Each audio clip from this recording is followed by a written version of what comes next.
ক্ষমা একটা অত্যন্ত সুন্দর শব্দ, আমার খুব প্রিয় শব্দ।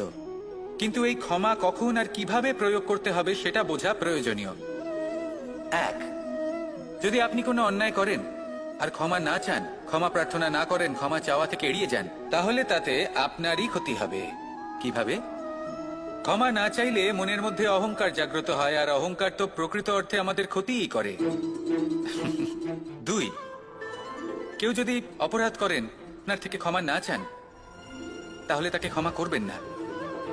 ক্ষমা হলো অত্যন্ত অমূল্য, আর না চাইতেই কাউকে ক্ষমা দান করা এটা উচিত নয়।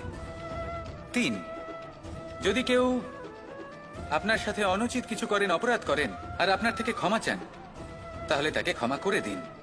তাতে আপনার অন্তরের করুণাবোধ জাগ্রত হবে, প্রেম জাগ্রত হবে, আর তা আপনার জন্য শুভ হবে। চার, যদি আপনি নিজে কোনো অপরাধ করেন, তাহলে অবশ্যই ক্ষমা চাইবেন। তাতে আপনারই লাভ হবে। কিভাবে? সামনের ব্যক্তি আপনাকে ক্ষমা করুক বা না করুক, আপনার অন্তরের অহংকার ক্ষীণ হবে, আর এই মন আরো নির্মল হয়ে উঠবে। এই ক্ষমা অত্যন্ত অমূল্য, ভেবেচিন্তে একে ব্যবহার করুন, আর আমার সাথে ভালোবেসে বলুন, রাধা রাধা।